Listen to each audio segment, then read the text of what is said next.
హల్లెలూయా హల్లెలూయా. సరే, మార్కు సువార్త మార్కు పుస్తకం 9వ వచనం 9 29 పడిబా 29. అందుకు ఆయన ప్రార్థన వలననే కాని మరి దేని వల్లైనను ఈ విధమైనది వదిలిపోవుట అసాధ్యమని వారితో చెప్పెను. ଯୀଶୁ ସେମାନଙ୍କୁ କହିଲେ, ପ୍ରାର୍ଥନା ବିନା ଆଉ କାହିଁରେ ଏ ପ୍ରକାର ଭୂତ ଛଡ଼ା ଯାଇପାରେ ନାହିଁ। హల్లెలూయా. హల్లెలూయా.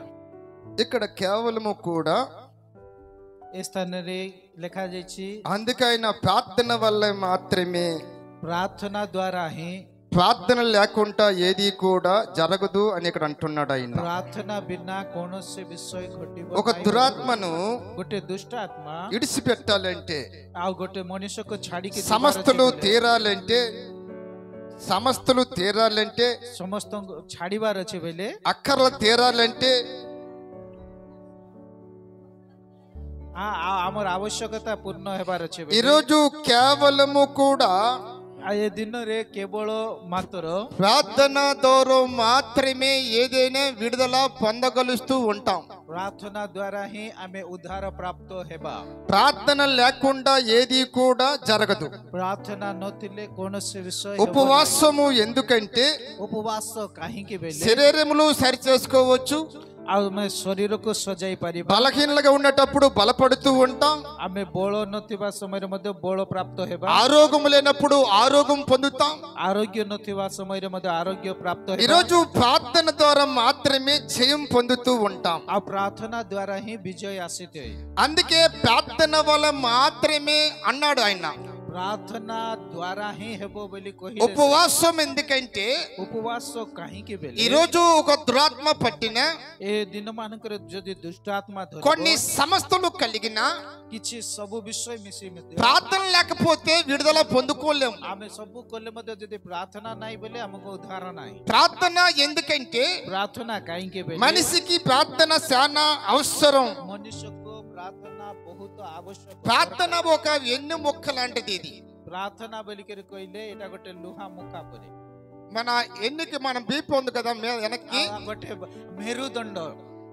అది ఒకవేళ లేకపోతే ఎవరు కూడా నిలవలేరు. ଆଉ ଯଦି ମେରୁଦଣ୍ଡ ନାହିଁ ତାହେଲେ ସେମାନେ ଠିଆ ହେଇପାରିବେ। ప్రార్థన అటువంటి వెన్ను లాంటిది అన్నమాట. ପ୍ରାର୍ଥନା ସେଇ ପ୍ରକାର ଗୋଟେ ମେରୁଦଣ୍ଡ ପରି। అది ఈ రోజు మన జీవితంలో కూడా మనం ఇక్కడ ఆలోచన చేయాలి.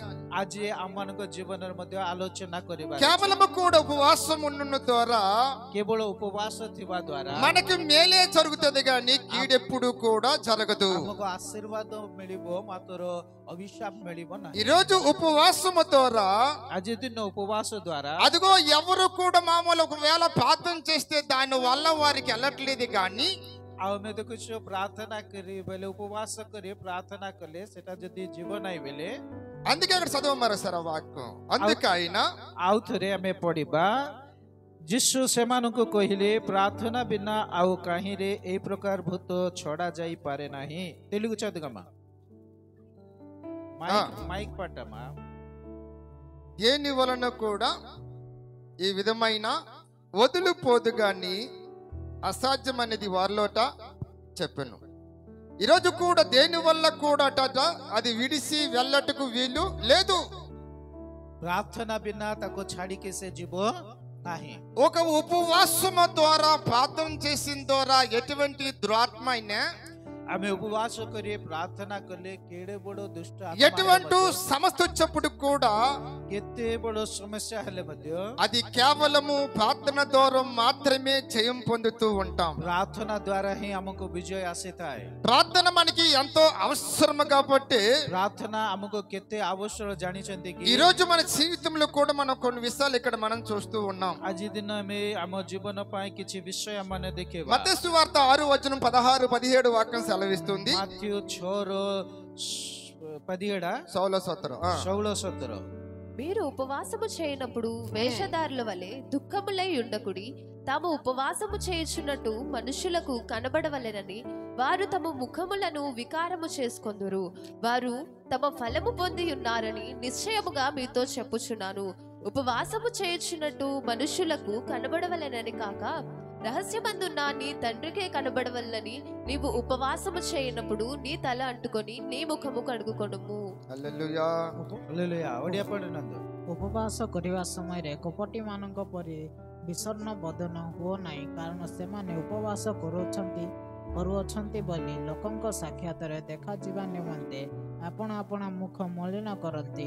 ମୁଁ ତୁମମାନଙ୍କୁ ସତ୍ୟ କହୁଅଛି, ସେମାନେ ଆପଣା ପୁରସ୍କାର ପାଇଅଛନ୍ତି। କିନ୍ତୁ ତୁମେ ଉପବାସ କରିବା ସମୟରେ ତୁମ ମସ୍ତକରେ ତୈଳ ଲଗାଅ ଓ ମୁଖ ପ୍ରକ୍ଷାଳନ କର।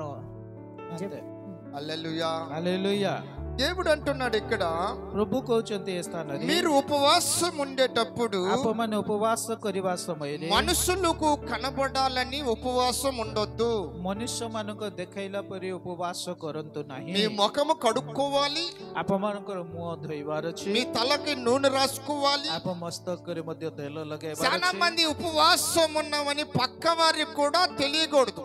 ଆମେ ଉପବାସ ଅଛୁ ବୋଲିକରି ଅନ୍ୟ ସାଇଡର ଲୋକମାନେ ମଧ୍ୟ ଜାଣିବାକୁ ఈ రోజు నువ్వు రాక్షమందున్న నీ దేవునితో మాత్రమే నువ్వు ప్రార్థన చేసుకుంటూ ఉండాలి. କେବଳ ରହସ୍ୟ ଭାବରେ ତମ ପ୍ରଭୁଙ୍କ ପାଖରେ ତମେ ପ୍ରାର୍ଥନା କରି କରି ଭଲ ଜୀବନ ରହିବାର ଅଛି। మనం ఒక ఫలము పొందాలంటే, ଆମେ କିଛି ଫଳ ପ୍ରାପ୍ତ ହେବାର ଅଛି ବେଲେ, ఒక ప్రార్థన ద్వారా ఒక మేలు పొందాలంటే, ପ୍ରାର୍ଥନା ଦ୍ୱାରା ଗୋଟେ ଆମେ ଆଶୀର୍ବାଦ ପାଇବାର ଅଛି ବେଲେ, మనం అనేక మందికి చెప్పి ఉపవాసం ఉంటే దాని ద్వారా మనకు ఫలితము రాదు.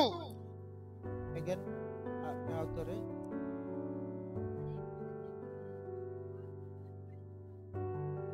ଅନେକ ଲୋକ ଯଦି ଆମେ ଉପବାସ ରହିକରି ଉପବାସ ଅଛି ବୋଲି କହିବା ବୋଲିକରି କହିଲେ କିଛି ଲାଭ ନାହିଁ।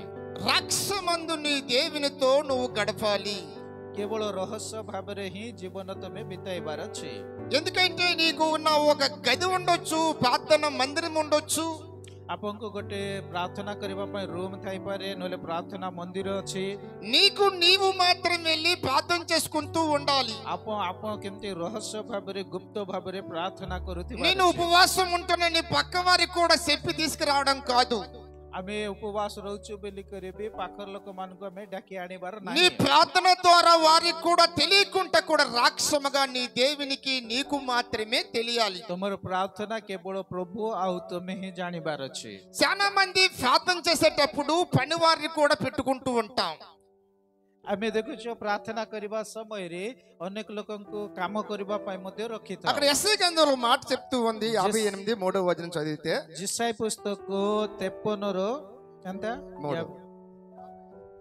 58:3 మేము ఉపవాసముండగా నీవెందుకు చూడవు? మేము మా ప్రాణములను ఆయాసపరుచుకొనగా నీవెందుకు లక్ష్య పెట్టవు అని అందురు. మీ ఉపవాస దినమున మీరు మీ వ్యాపారము చేయుదురు, మీ పని వారి చేత కఠినమైన పని చేయించుదురు. హల్లెలూయా. హల్లెలూయా। ସେମାନେ କହନ୍ତି, ଆମେମାନେ କାହିଁକି ଉପବାସ କରିଅଛୁ ଓ ତୁମ୍ଭେ ଦୃଷ୍ଟି କରୁନାହଁ? ଆମେମାନେ କାହିଁକି ଆପଣା ପ୍ରାଣକୁ କ୍ଲେଶ ଦେଉଅଛୁ ଓ ତୁମ୍ଭେ ମନୋଯୋଗ କରୁନାହଁ? ଦେଖ, ତୁମେମାନେ ଉପବାସ ଦିନ ଆପଣ ମୁଖ ଚେଷ୍ଟା କରୁଅଛ ଓ ବଳପୂର୍ବକ ସବୁ ପରିଶ୍ରମ ନେଉଅଛ। హల్లెలూయా. హల్లెలూయా। దేవుడు అంటున్నాడు ఇక్కడ, ప్రభు కହୁଛନ୍ତି ଏ ସ୍ଥାନରେ మేము ఉపవాసము చేసినప్పుడు ఎందుకు నువ్వు చూడవు? ସେମାନେ ଉପବାସ କରିବା ସମୟରେ ସେମାନେ କହୁଅଛନ୍ତି ଆମେମାନେ କାହିଁକି ଉପବାସ କରୁଅଛୁ? దేవుడు మనము దేవునితో మాత్రమే గడపాలి. ଆମେ ପ୍ରଭୁଙ୍କ ପାଖରେ ହିଁ ଆମେ ଜୀବନ ବିତାଇବାର ଅଛି। మనం ఈ రోజు వ్యాపారస్తులు అవ్వచ్చు, పని చేసుకున్న వారు అవ్వచ్చు, ఎవరికైనప్పుడు కూడా మనం ఎవరికి ఏమీ కూడా తెలియపరచకూడదు, చెప్పకూడదు. ଆମେ ବେପାର କରିବା ଲୋକ ହେଇପାରୁ, କାମ କରିବା ଲୋକ ହେଇପାରୁ, କାହାକୁ ମଧ୍ୟ ଆମେ କିଛି କହିବାର ନାହିଁ। అందుకే నేను ప్రార్థన చేసుకున్నప్పుడు అని అంటున్నాడు ఆయన మాట. ଆମେ ପ୍ରାର୍ଥନା କରୁଛୁ ବୋଲିକରି ଏକା କହିବାର। ఎందుకు ఆయన చూడటం లేదు అంటే, କାହିଁକି ସେ ଜାଣିପାରୁନାହାନ୍ତି? చాలా మంది కుటుంబంలో ఏమనుకుంటారంటే, କେତେ ପରିବାର କହୁଛନ୍ତି ବେଲେ నేను ప్రార్థనకి వెళ్తాను, నువ్వు మాత్రమే పనికి వెళ్ళు. ମୁଁ ପ୍ରାର୍ଥନାକୁ ଯିବି, ତମେ କାମକୁ ଯାଅ ବୋଲି। నేను ప్రార్థనకి వెళ్తాను, వ్యాపారానికి వెళ్ళు. ତମେ ମୁଁ ପ୍ରାର୍ଥନାକୁ ଯିବି, ତମେ ବେପାରକୁ నీ ଯାଅ ବୋଲି। ప్రార్థనకి ఒక ప్రతిఫలం ఇక్కడ దొరకట్లేదంటే, దేవుడు చూడట్లేదంటే, కఠినమైన నీ ప్రజలకి, నీ పని వారికి తెలియపరుస్తూ ఉన్నావు. କାହିଁକି ବେଲେ ଆପଣମାନେ ପ୍ରାର୍ଥନା କରିବାର ପ୍ରାର୍ଥନାର ଉତ୍ତର ପାଉନାହାନ୍ତି ବୋଲିକରି କହିଲେ।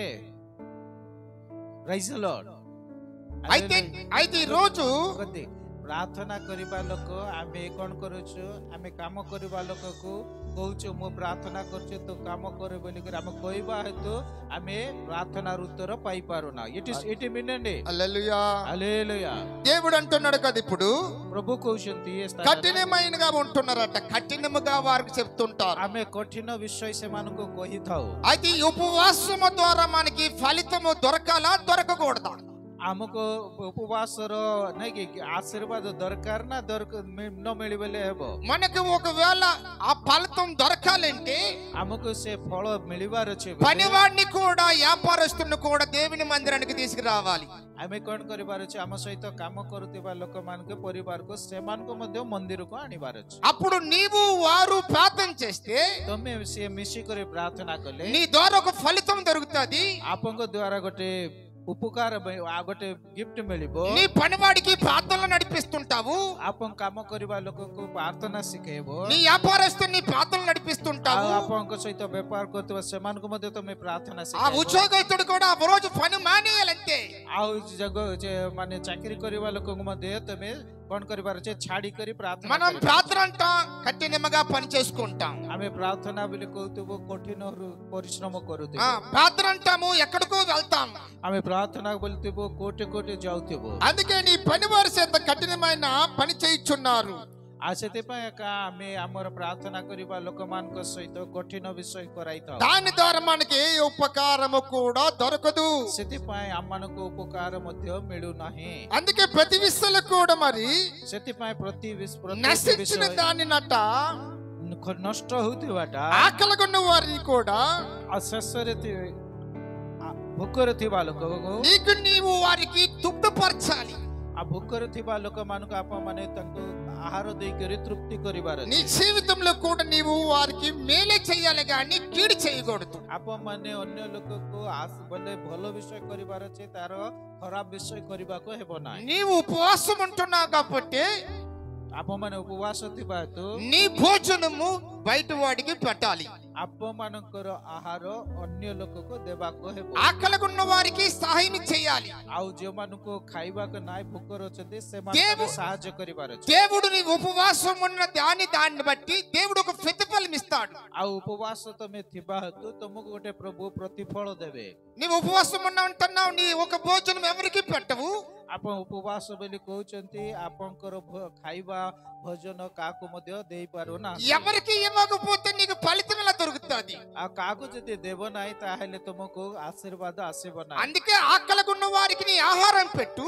ଭୋକରେ ଥିବା ଲୋକମାନଙ୍କୁ ଆମେ ଆହାର ଦେବାର ଅଛି. వస్త్రం లేని వారికి వస్త్రం ఇయ్యు. ବସ୍ତ୍ର ନଥିବା ଲୋକମାନଙ୍କୁ ଆମେ అందుకే ఆ 7వ వచనం దేవుడు చెప్పాడు కదా, ఆహారం నీ ఆహారం ఆకలిగొన్న వారికి పెట్టు. 7 పద ଲେଖା ହେଇଛି, మీ ఆహారము ఆకలిగొనిన వారికి పెట్టుటయు, నీ రక్త సంబంధకి ముఖము తప్పించుకుంటుటయు, దిక్కుమాలిన బీదలను నీ ఇంటి చేర్చుకొనుటయు, వస్త్రహీనుడు నీకు కనబడినప్పుడు వానికి వస్త్రములిచ్చుటయు, ఇదే కదా నాకు ఇష్టమైన ఉపవాసం. କ୍ଷୁଧିତ ଲୋକକୁ ତୁମର ଖାଦ୍ୟ ବଣ୍ଟନ କରିବାର ଓ ତାଡ଼ିତ ଦୁଃଖୀ ଲୋକକୁ ଆପଣା ଗୃହକୁ ଆଣିବାର, ତୁମେ ଉଲଙ୍ଗକୁ ଦେଖିଲେ ତାହାକୁ ବସ୍ତ୍ର ପିନ୍ଧାଇବାର ଓ ତୁମ୍ଭର ନିଜ ବଂଶୀୟ ଲୋକଠାରୁ ଆପଣାକୁ ନ ଲୁଚାଇବାର, ଏହି ପ୍ରକାର ଉପବାସ ଆମେ କି ମନୋନୀତ କରିନାହୁଁ. హల్లెలూయా. హల్లెలూయా.